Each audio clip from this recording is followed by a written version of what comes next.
about Republicans.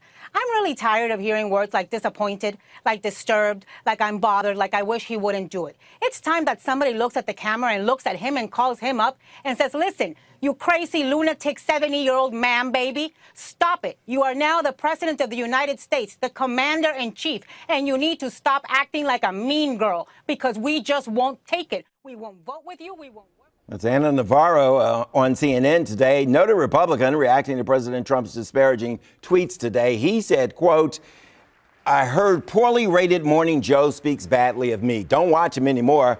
Then how come low IQ crazy Mika along with Psycho Joe came to Mar-a-Lago 3 nights in a row around New Year's Eve and insisted on joining me? She was bleeding badly from a facelift. I said no. Ouch. Republican Senator Ben Sasse from Nebraska reacted on Twitter. Please just stop. This isn't normal and it's beneath the dignity of your office. Republican Representative Lynn Jenkins from Kansas had this to say. This is not okay. As a female in politics, I'm often criticized for my looks. We should be working to empower women. White House Deputy Press Secretary Sarah Huckabee Sanders, she defended the president's tweet today. And I think that the president is pushing back against people who attack him day after day after day. Where is the outrage on that? So, do you have a problem with the language the president is using on Twitter? Answer right now, WUSA9.com/vote or on the WUSA9 app. Going off script with us tonight, Niall Stanage, White House columnist at The Hill, and Melissa Quinn, Washington Examiner's breaking news reporter. Melissa, let's start with you. What kind of reaction are you hearing to the president's tweet? Well, not good reaction, especially from Republicans on the Hill. You mentioned Senator Ben Sasse coming out and saying this is really not befitting of the office of the presidency. Senator Lindsey Graham from South Carolina echoed that sentiment, saying the same thing and saying it does no good for American politics at all. And of course, Congresswoman Lynn Jenkins from Kansas, who is a member of the leadership team, the Republican leadership team, also stepping in and saying this isn't, as a female, as a woman, I take offense to this. So we are now starting to see a number of Republican lawmakers, both in the House and the Senate, coming out and saying that they really do not agree with the president's rhetoric. They don't think that it is good in the current political climate. And I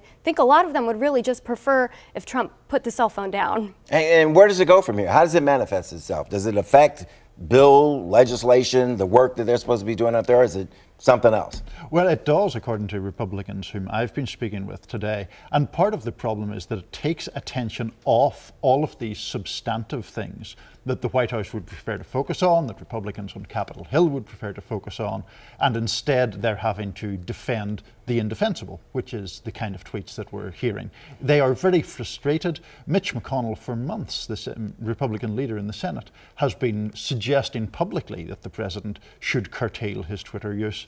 Those pleas obviously have not been successful so far. Yeah, and the president and the Republicans, they need some wins. I mean, other than the Supreme Court, nominee they got through with little difficulty, they don't have a lot else going right now. I mean, this health care plan just seems like it's on life support. Would you not agree? Oh, absolutely. And that was a question that was posed to Sarah Huckabee Sanders in the briefing room today. It was one of the reporters said, look, you guys are trying to get a health care bill through the Senate. You're trying to follow through on a years-long promise to repeal and replace Obamacare.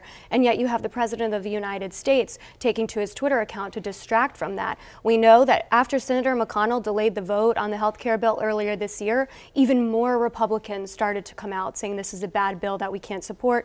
In addition to those who came out against it last week when the text was initially revealed. So it seems like you have this uphill battle to pass this significant legislative accomplishment, and you have the president distracting from that. But try this. The Trump supporters are saying, and I think the deputy press secretary said today, most of our coverage is negative. We're not paying attention to some of the things the president would like for us to pay attention to, policy things that are important. How do you respond to that? They do beat him up on, Morning Joe and some of these other shows.